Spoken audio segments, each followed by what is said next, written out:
ഹോട്ടലിലേക്ക് വന്നത്? വല്ലവരും കണ്ടാലെന്താ? ഞാൻ രവീട്ടന്റെ ആരാ? മുറപ്പെണ്ണല്ലേ? അതിപ്പോ അച്ഛൻ സമ്മതിക്കില്ലെന്നായിരിക്കും. ലോകത്ത് ആരെതിർത്താലും രവീട്ടനില്ലാതെ എനിക്ക് ജീവിക്കാൻ സാധിക്കില്ല. പറയൂ ചേട്ടാ, ചേട്ടന് എന്നോട് സ്നേഹമില്ലേ? എന്റെ പ്രാണനേക്കാൾ നിന്നെ എനിക്ക് സ്നേഹമാണ് മീനെ.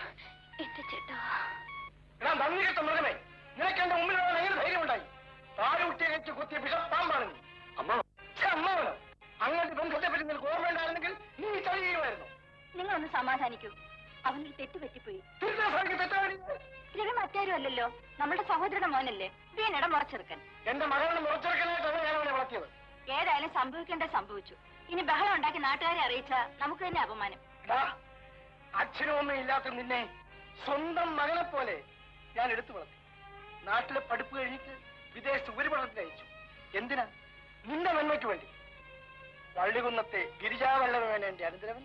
പഠിച്ച് ജയിച്ച് മിടുക്കനാവാൻ വേണ്ടി, അല്ലാതെ എന്റെ മകൻ നശിപ്പിക്കാൻ വേണ്ടിയല്ല.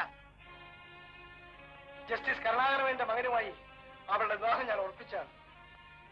എന്റെ മകൾ ഗർഭിണിയാണെന്ന് അവരറിഞ്ഞാൽ അമ്മാവ, ഞാൻ വീണെ വിവാഹം കഴിച്ചോളാം. നിന്നെ ഞാൻ എന്ത് ഭ്രാന്താണ് കാണിക്കുന്നത്? രവി, ഹോട്ടലിലേക്ക് പോകും.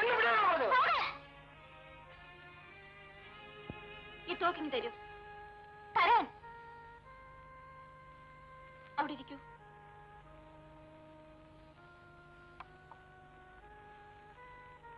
നോക്കൂ, ഞാൻ വീണയുടെ പെറ്റമ്മയല്ല, ഇളയമ്മയാണ്. പക്ഷേ സ്വന്തം മകളെ പോലെയാണ് ഞാനിവളെ സ്നേഹിക്കുന്നത്. എന്റെ മാനം പോയി രജനി. ഞാൻ നീ എങ്ങനെ മനുഷ്യരുടെ മുഖത്ത് നോക്കും? അവൾക്ക് വിധിച്ചിരിക്കുന്നത് രവിയാണെന്ന് സമാധാനിക്കൂ. അവനെ കൊന്നാൽ വീണ വിധവയാകും. അച്ഛനില്ലാത്തൊരു കുഞ്ഞിനെ പ്രസവിക്കേണ്ടി വരും. അതിൽ കവിഞ്ഞൊരു അപമാനം നമുക്കുണ്ടാകാനുണ്ടോ? രവി പഠിത്തം നിന്നിവിടെ നിൽക്കുന്നതിനിടയിൽ നമ്മൾ അറിയാതെ ഒരു ബന്ധപ്പെട്ടു. അവൾ ഗർഭിണിയായി. ഇനി ഏറ്റവും നല്ല മാർഗം ഉടനെ അവരുടെ വിവാഹം നടത്തി കൊടുക്കുന്നതാണ്. കൂടുതൽ ഒന്നും ആലോചിക്കാനില്ല. എഴുന്നേറ്റ് കുളിച്ച് ഡ്രസ്സ് മാറി ഹോട്ടലിൽ ചെന്ന് രവിയെ സമാധാനിപ്പിക്കും. നാളെ അമ്പലത്തിൽ വെച്ച് നമുക്ക് അവരുടെ വിവാഹം നടത്തിക്കളയാം. ഞാൻ പോയി അവർക്ക് ആവശ്യമുള്ള വിവാഹ വസ്ത്രങ്ങൾ വാങ്ങിച്ചുകൊണ്ട് വരാം. എഴുന്നേറ്റ് ചെല്ലേ.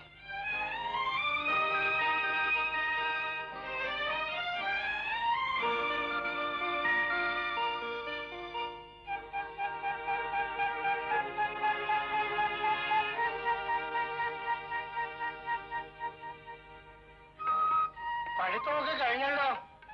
ഇനി എന്താ അടുത്ത പരിപാടി? എംബസിയിൽ ഒരു ജോലിക്ക് അപേക്ഷിച്ചിട്ടുണ്ട്. അത് 2-3 മാസത്തിനകം ശരിയാകുമെന്ന് തോന്നുന്നു. അതുവരെ രവീട്ടിന് ഇവിടെ താമസിച്ചൂടെ? എന്തിനാ ഹോട്ടലിൽ കഴിയുന്നത്? പലരും ദിവസേന കാണാൻ വരും. അതിന് ഹോട്ടലാണ് കൂടുതൽ സൗകര്യം. അതാണ് ഫോറിൻ എറ്റിക്കറ്റ്. എടി, അവൻ എന്താണ്? അച്ഛാ, ഞാൻ പറഞ്ഞ കാര്യം. എടാ, ഇവള് സെക്കൻഡ് ലാംഗ്വേജ് ഫ്രഞ്ചാണ് എടുത്തിരിക്കുന്നത്. അടുത്ത മാസം പബ്ലിക് പരീക്ഷ. സമയം കിട്ടും പോലെ ഇവക്ക് വല്ലതൊക്കെ ഒന്ന് പറഞ്ഞു കൊടുക്കണം. ശരി അമ്മാവ.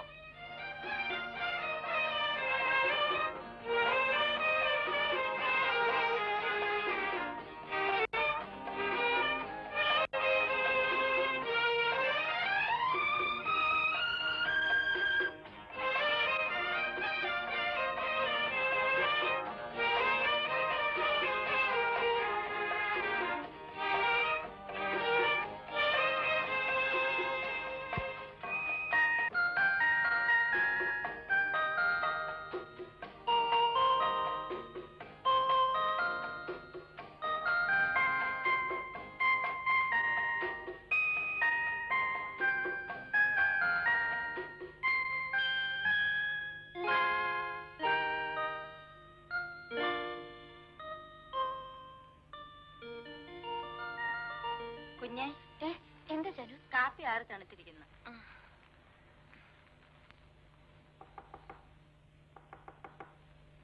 Yes, come in.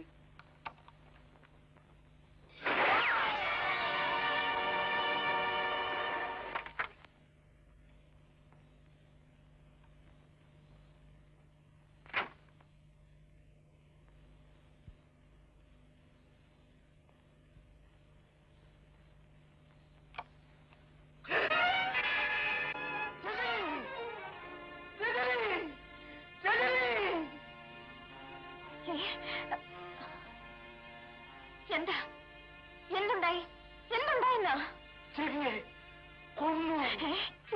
നിങ്ങൾ കൊന്നോ? നിങ്ങളുടെ മകളുടെ ജീവിതം നിങ്ങൾ തകർത്തോ? ഞാനല്ല കൊന്നത്, എന്നെ വിശ്വസിക്കൂ. ഞാൻ ഹോട്ടലിൽ ചെന്നപ്പോൾ അവൻ കിടക്കയിൽ രക്തത്തിൽ കുളിച്ച് മരിച്ചു കിടക്കുന്നു.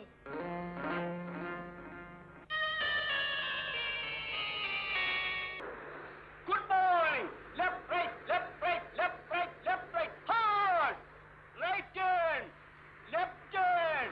ഓ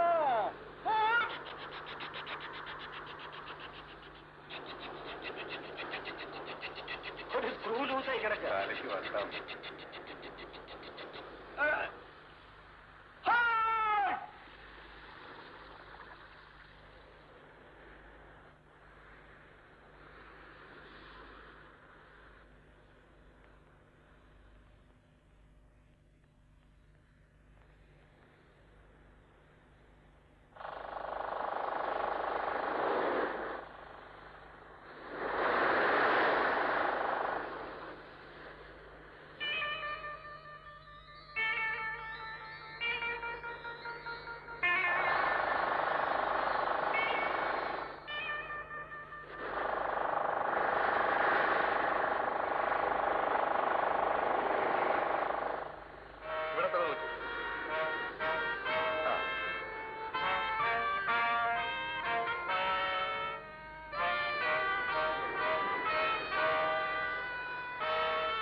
ഹലേൻ, ഞാനാണ് ഐഷ.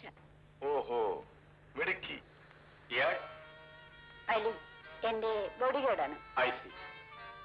വളരെ സന്തോഷം. എന്റെ സഹോദരി രജനിയുടെ എന്തെങ്കിലും മെസ്സേജ് ഉണ്ടായിരുന്നു? യെസ്, നിങ്ങൾക്കെല്ലാം കാത്തിരിക്കുന്നെന്ന് അറിയിച്ചിട്ടുണ്ട്. I C. ഞങ്ങൾക്ക് കഴിയും വേഗം പോണം. എല്ലാ ഏർപ്പാടുകളും ചെയ്തിട്ടുണ്ട്. വരും, നമുക്ക് വീട്ടിലേക്ക് പോകാം.